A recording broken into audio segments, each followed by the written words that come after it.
Kumusta na usab karong adlaw atong ikahinabi ang atong buutan o batan-on ambungan nga Vice Mayor sa Dakbayan sa Dapitan nga si Vice Mayor Jimboy Chan. Labi na sa mga punto nga atong ipadasog diha kaniya aron nga iyasab nga mahatagan og katubagan no nga atong one-on-one usa ka mainstay portion sa atong breaking point ang atong tulumanon nga atong iparangat diha sa YouTube o sa Facebook. Ang atong mga pages ako nang gikaingon, please subscribe ang Vismin Journal o ang Breaking Point. O ni ang ato ang YouTube channel, siyempre Ronnie Pasilan mo na nga to ang YouTube channel. Subscribe pod no diha sa atong YouTube channel og aron inyo makita ang mga nagkadaiyang mga vlogs, mga video content nga atong ginahimo sa matag karon ug unya no diha sa atong YouTube channel. Busa karon atong dawaton ang ato ang Vice Mayor sa Dakbayan sa Dapitan. Way lain ang ilado maghatagon buutan nga presiding officer sa Sangguniang Panglungsod, ang atong incumbent Vice Mayor sa Dakbayan sa Dapitan nga usab kandidato og magpapili subli sa iyang pagka-Vice Mayor ning atong syudad. Mayong adlaw nimo, Vice. Mayong adlaw ka natong tanan sa atong mga subscribers nga karon nagpaminaw og ni-click sa ato ang video. Daghang kayong salamat Sir Ron sa makahigayunan nga kita mahinabi o matubag ang mga pangutana, mga kalibog siguro sa itong mga kaigsuunan.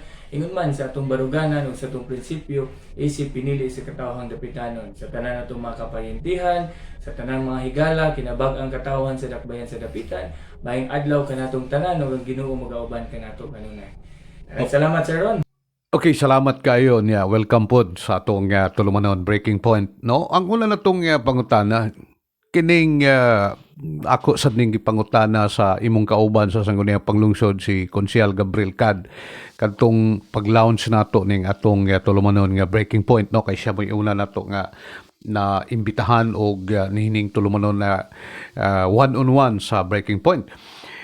Unsa may rason no og matawag nato unsay breaking point nimo ba no nga niya nagakaroon sa ibutang ta bando sa PDP laban nga gipanguluhan ni Governor Berto Uy nga usab mao'y imong katandem isip mayor sa Dakbayan sa Dapitan ka nga punto no madistinguish nimo ba o masummarize nimo ang hinungdan no kabahin na nining ni ang pasilong nimo nining bando karon ni Governor Uy. Siguro ang ato agi diha nga kuan og ato siyang i-summarize nang ngandoy ta og good governance para sa Dakbayan sa Dapitan, which sad to say unfortunately I will not also should I say nga ang daoton ang pag-administrasyon sa Lusos taman sila nahimo, pero sa atong kaugalingong pamalansi sa kaytas-on sa panahon nga sila nagdumala og karon nga panahon nga sila pagyapon nagdumala dako og taas na unta ang abton nga kalambuan sa pangagamhanan ug sa tibuok Dakbayan sa Dapitan. So sa mubo nga kuan good governance, I think that would be the key nganong kita nibiya sa grupo sa Lusos ug nipon sa bando ni Berto Uy. Kita nato nga kung silang Berto Uy na gani ang magduma sa Dakbayan sa Dapitan, mas mulambo pagkikini ug mas daghan pang kalambuan ang maangkon sa katawhang Dapitanon. Vice, ibalog ko nga ang inyo ang pamilya no politically influential nga pamilya dinhi sa Dakbayan sa Dapitan. Dugayng panahon ang imong lolo nahimong konsehal, ang imong inahan nahimong konsehal vice mayor, then nahimong board member, na ikaw mismo nahimong Sangguniang Kabataan Federation sa probinsya, konsehal ug karon Vice Mayor sa Dakbayan sa Dapitan. Taas nga panahon ang inyong pagdumala karon dinhi, and then ibaluta nga gisaligan sa mo diha sa inyo ang pagdumala. Ang akong pangutana is how would you size up the things that you and your family have done, no, for the good, common good sa atong mga katawhang dapitanon, mga development nga inyong nahatag nganhi sa atong mga katawhan, in what certain aspect ang inyong mga nahimo nga mga punto or mga butang? Well, that is actually a very good question. And since naabdan ta og buot, ako ang namatan, akong apuhan nga si Paterno Bahamonde, naglingkod naman isip konsyal sa Dakbayan sa Dapitan. Gani ang akong apuhan ay dito na ko nakuha ang mga prinsipyo nga akong gibarugan gikan sa akong apuhan nga si Paterno Bahamonde nga iya pong natudlo sa iyang anak nga si Patri Jing Bahamonde Chan. Ang isa gid sa mga development nga nakuan na contribute pod sa among pamilya isip na himong part sa history sa Dakbayan sa Dapitan nga gisaligan sa kinabag-ang katawhan sa panahon nga akong apuhan ingon man akong inahan nagdumala is more on sa legislative aspect, because ang amo ang posisyon even now sa akong panahon naaman mi sa legislative department. So sa panahon sa akong apuhan di na kay ko ka-recall kung sa iyang mga landmark pod nga legislation, pero sa panahon sa akong inahan more on women empowerment and women sector ang iya gipakusog.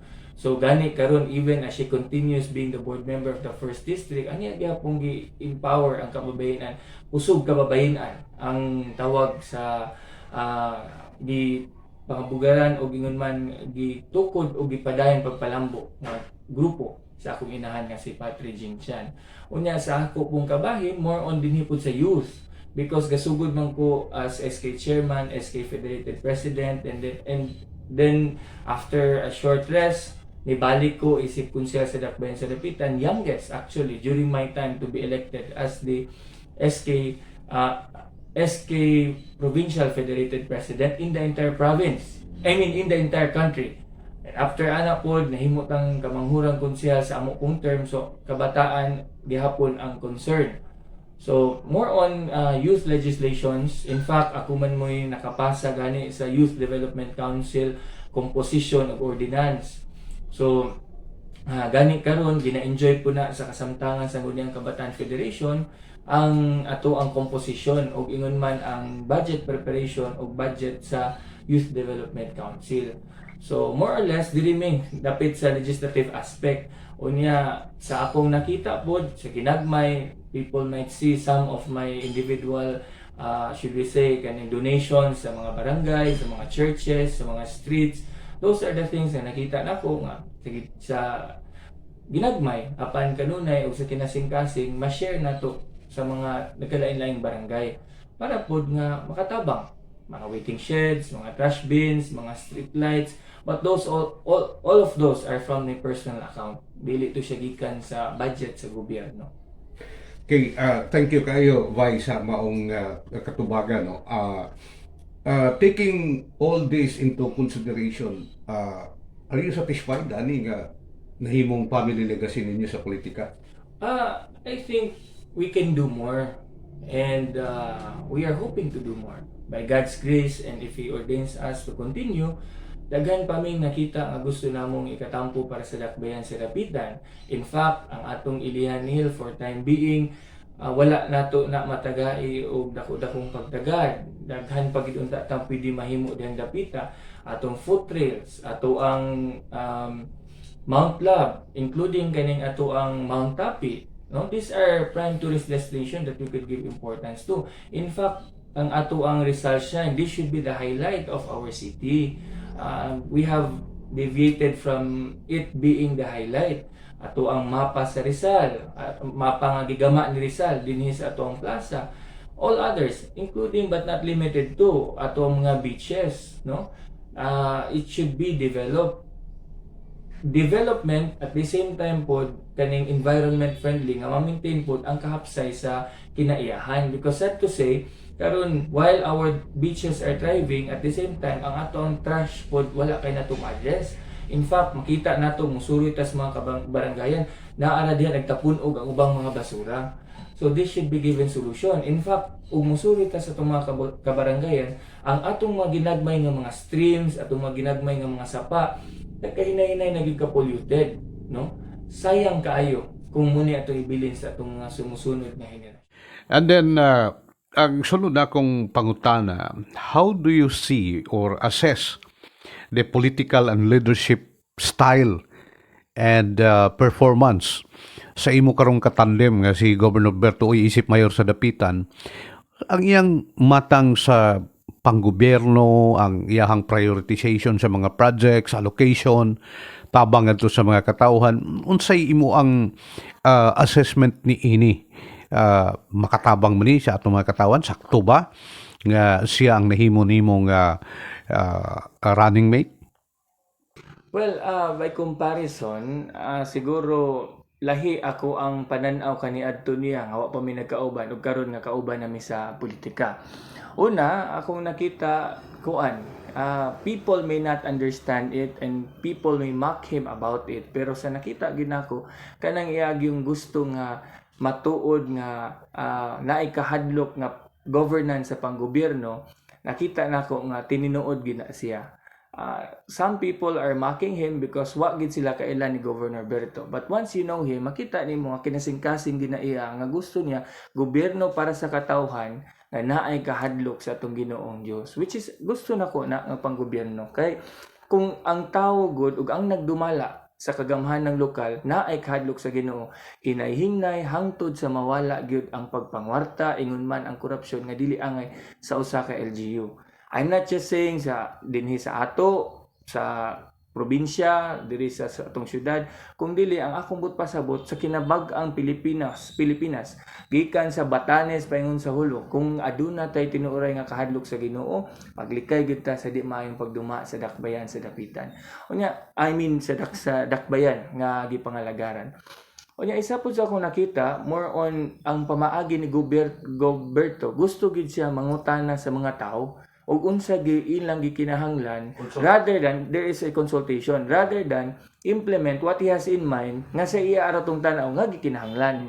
So there are several instances manggod sa paghagamahanan pod sa usa ka leader nga ug unsa ang gusto nga tan-aw niya may ng lugar mo yang ibutang. Unfortunately dili mo kinahanglan sa mga tao, hence dili siya mapaymuslan, hence di kay siya ma-appreciate. So sa style ni Goberto ako nakita, once you approach him and tell him about what the barangay really needs and what the people really wants, make it a point nga moabot gyud na dinha ug matagaan gyud ang pagtagad. In fact karon gani basic man kayo ang gina-address niya. Address siya sa water problems sa matag barangay, electrification problems, even giving assistance to the churches, and kaning pagpanindot, pagpalapad sa ato ang mga barangay o provincial roads. So, sa nakita nako, akong pangagpas, isa ni sa maayong leader nga dapat na-address dakbayan sa Dapitan. Sir. Yes, tinuod na, no? In the future, if you and Governor Uy are successful on this political battle, no? Kay malabot ang eleksyon, side na ta. How would you see an Uy and Chan partnership? Can this be the answer of the long suffering of the Pitanons in terms of basic services sa gobyerno? Kini na ba ang sinugdanan aron masinso ang katawhan sa dakbayan sa Dapitan? So, sa pagdagan kay salamat Sir Ron, isa ka manindot kay nga pangutana.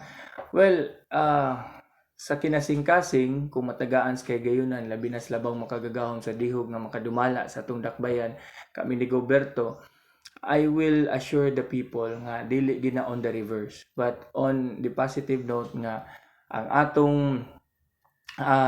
pangagamhanan, ingon man ang pagduma sa dakbayan, mas mamaayo yun. First and foremost, it is not a secret to everyone nga medyo there is a gap between the executive department and the legislative department during this term. Hence, there is no really a real cohesion between the two departments to work hand in hand for the good of the Dapitan. Most of the time, there are measures being passed that the legislative department is not consulted. Even as we address the pandemic, the COVID, executive orders manggawas lang, kinahanglan ta na side by side sa ordinansa para kung naay madakpan, naay manubag, naay balaod nga gisandigan. Several times we asked the executive department to give us that consultation, but it fell on deaf ears. Subo, pero mo'y nahitabo. Kung kami ni Goberto matagaan sa kahigayunan, ang synergy between the executive and the legislative harmonious kaayo. Unya pinaagi ana nga si Gobberto maminaw sa nanginahanglan o panginahanglanon sa mga katawhan. Kami sa Legislative Department gikan sa balaod nun paingon sa mga gikinahanglang proyekto sa barangay among mahatod na sa buhatan sa mayor, sa opisina sa mayor para mahatagan dahil hinanaling tabang o pagtagad. Ako nakita nga kun o galing matagaan og higayon si Gobberto. Matagaan og bisan isa lang kahigayon nga makaduma sa dakbayan sa dapitan, hinay-hinay gid natong makabot ang tinuoray nga kalambuan. Because Governor Berto is a project-oriented person, leader, a project-oriented leader. Hence, kaning mga nakita nato nga ni kulang og development sa mga tagbarangay, matagaan gini siya og hinay-hinay o hinanali nga pagtagad. So, Sir Ron, ako nakita nga kun ugaling matagaan mi kahigayunan, ang gikinahanglan sa mga tao mo itong tagaan o ginahining pagtagad. In fact, ako nakita dinhi sa dakbayan sa dapitan, grabe gyud karon ato ang poverty rate.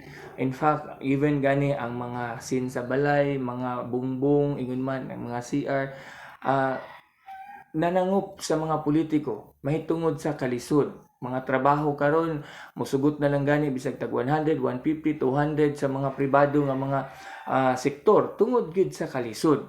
So unsa may atong himo na daghan kay tang pwede mahimo ana ma-stimulate na tong economy kung ang usa ka leader nga nagduma sa syudad na ay confident ang business sector, daghan kayong investment mo sulod. And that is what Gobberto is known for. Sa Dipolog, center man sila sa itong probinsya, pero sa leadership ni Gobberto, ang Chamber of Commerce na idakong pagsalig, nanganhi atong mga investors, nidaghan ang mga negosyo nga ultimo ang mga taga-dapitan gani karon sa Dipolog mo trabaho. That is one akong nakita nga aspeto nga matubag na to ang kapobrehon o kawad-on sa trabaho dinhi sa ato ang dakbayan. In fact, isa sa among gihisgutan ni Gobberto, grasyahan pohon nga kami makaduma, atong balansihon, atong inventaryohon ang tanan natong mga fish pen. Fish pan pod nga wala na maka-operate kay dili kaya i-finance sa usa ka atag-iya or nag-abang niini. So, unsa may itong himuon? Na partnership between the government and the owner of the fish pan. Magbahin ta, makapasulod pa tag empleyado, makabahin pa ang tag-iya sa yuta, makasapi pagid ang gobyerno. Apil na pud ana ang mga basakan nga tungod sa gimahalon sa mga abono og pesticide, dili na maka-afford ang mga mag-uuma. So ato na silang ipanglista tanan og maghimo din ta og agreement. Muning porsentuha para sa tag-iya sa yuta, muning porsentuha sa gobyerno, ug tagaan po nato either swelduhan or bahinan ang mutikad sa yuta. So, tanan karon galihok. Napagilain, Sir Ron. Kaning atong mga forest reserve, kaning atong mga timberlands karon nga naay mga possessors bitaw. Ato po ning i-inventory tanan. Pag human nato nga ma-inventory nato ni sila tanan, magsabot pud ta, makigsabot tas DENR, ang syudad, ingon man ang nagpossess sa maong yuta para ang atong mga kabukiran, ang atong mga kalasangan matamnan nato balik. Daghan man tang pwede itap ang mga fraternities, gusto kay na mo tanong, ang Boy Scout, ang Girl Scout, ang atong mga non-governmental organization, hasta na gani ning sa mga nagkalain-lain nga simbahan. So, karon good, wala pa man ni siya mahimo. Muna nga og matagaan mi ni Gobberto, sample pa lang na sa pwede na mong himuon. Side by side sa infrastructure projects nga pwede na itong mahimo sa dakbayan sa dapitan. Ang tinguha nato makadaog si Governor Belen as puli sa amahan sa ato ang probinsya, o naamang gani pod si Kong Pinpin sa Congressional District, o si Gobberto may magduma sa dakbayan sa dapitan. Ang atong resources sa infrastructure development massive. From governor to mayor, sigurado gyud nga ang mga kakulangon ug atong mga panginahanglan nga infrastructural development atong matagaag pagtagad. Currently, as ikaw may presiding officer sa Sangguniang Panglungsod, isip incumbent vice mayor sa atong syudad. What are your specific frustration, no? Nga dunay mga butang nga gusto nimong himuon, hindi nimo mahimo, tungod sa kakulangon sa suporta sa executive department, and then ilabi na sa budget allocation na nahimong problema karon sa Sangguniang Panglungsod, and then your performance isip vice mayor isa sud sa kining pagsugod nimo sa imong term nitong 2019. Noon say mga matawag nato nga mga babag tungod sa kakulangon sa support sa executive branch, no, sa ato ang gobyerno sa dapitan, dahil sa imong legislative agenda, no, of course in relation to the development program of dapitan.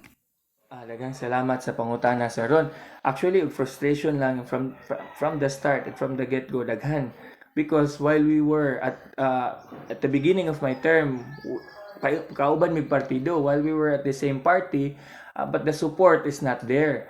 Mubiya lang ako ang clamor muna isa sa akong kaguol nga sa atong pamilya, kung ugaling ang atong mga anak na ay mga maayong gipangbuhat, ato mang i-reward. Basta sa labi nagsakop sa atong pamilya. In fact, those are the things that we can be proud of. Ako, modesty aside, mangutana mo diha or mo bisita mo diha sa Sangguniang Panglungsod. Sa first term, first year pa lang namong nagdumaha, daghan ng kaiming, to enumerate a few, na-renovate atong session hall. Atong mga SP members, tagtag sa nag-cubicle. Before us, it was 2 councilors per cubicle. Di man gani ka makahold og meetings because madungog from one office to the other.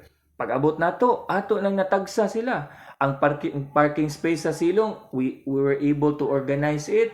We were able to arrange it properly. Ingon man ang ato ang pinaka-importante og landmark nga gitawag namo unta og legislative tracking system, diin paperless nami. Di nami magamit og mga kaning papel, makatipid ang gobyerno at the same time pod na ay access online ang mga tao sa mga recent nga mga balaod, ang mga balaod nun nga gamon pa, ang for public hearing pa para ma-aware sila unsay penalties.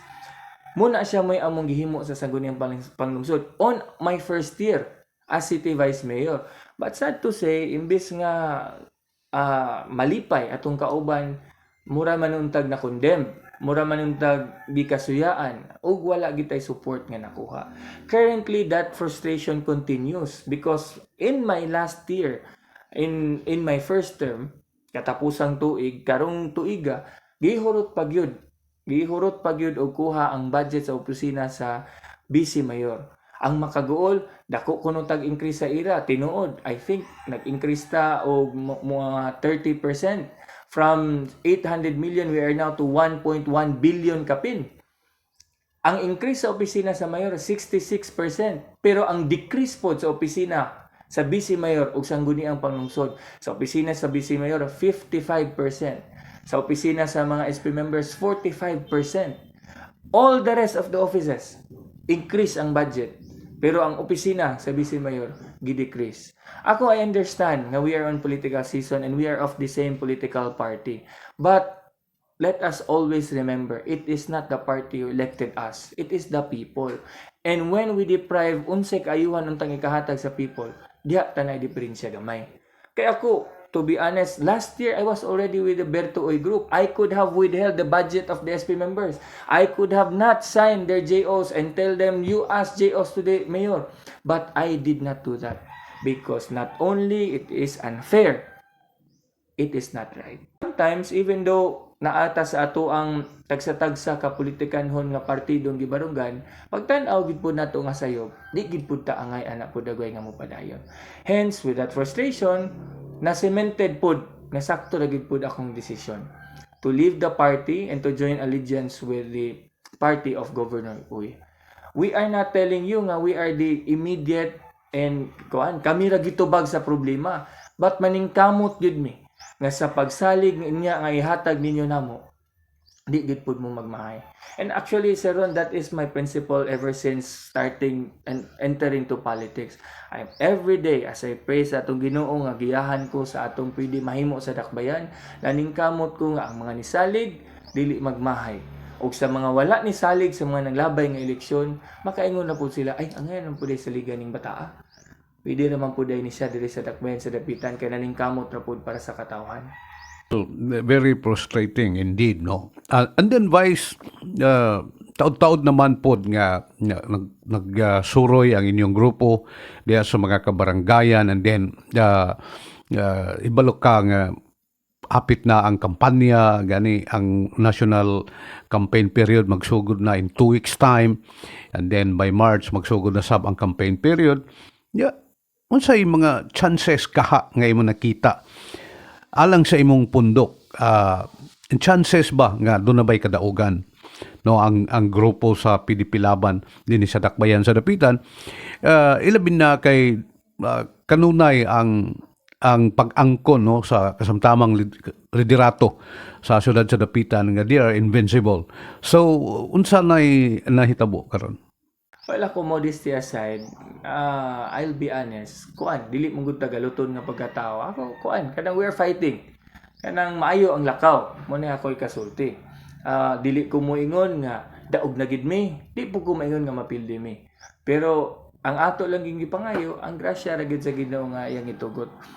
Nonetheless, ako nakita, since maayo ang lakaw, hopefully this can be validated karong May elections. Ang ako lang nga unta kita tanan gipadako man ta sa tumagi ni kanan mo balanse sa sakto ug sayop mo lantaw sa unsay maayo ug dili. Hinaot ko nga kung nakita ninyo atong syudad, kung nakita ninyo nga kulang pa, kung nakita ninyo nga daghan pa untang angayan natong ibutang sa atong syudad ug napauntay makabot atong syudad, hinaot ko nga magkahiusap na. Hinaot ko nga mag-uban ta. Dili para sa tagsa-tagsa na to ka personal na interest, kung dili para sa kaugmaon sa itong mga anak, sa inyong mga apo, sa umaabot nga henerasyon. Karon, muy atong gidipinsahan na naay paabot. So daghan kayong salamat mga kaigsuonan ang ato ang one-on-one kuyog nato syempre ang atong Vice Mayor sa siyudad sa Dapitan, si Vice Mayor Jimboy Chan nga mo'y presiding officer sa Sangguniang Panglungsod sa atong siyudad. O sayod mo nga ang Sangguniang Panglungsod is a co-equal body sa ato ang branches of government nga dunay mao'y gisangunan sa balaod nga mao'y magpanday sa budget, magbantay sa salapi sa atong dakbayan o sa atong local government unit nga diin dunay co-equal right no sa executive department. And then inyo nabati ang mga punto nga iyang ipadayag ninyo diha no ilabi na sa atong mga dapitanon o sa ato ang mga naa sa kabaranggayan. Salamat kayo. Ay kalimot subscribe sa atong YouTube channel Ronnie Basilan, ang atong Facebook pages duha ka buok ni siya, ang atong Vismin Journal o ang atong Breaking Point. Salamat kayo sa inyong pagpakiguban ug maayong adlaw sa tanan.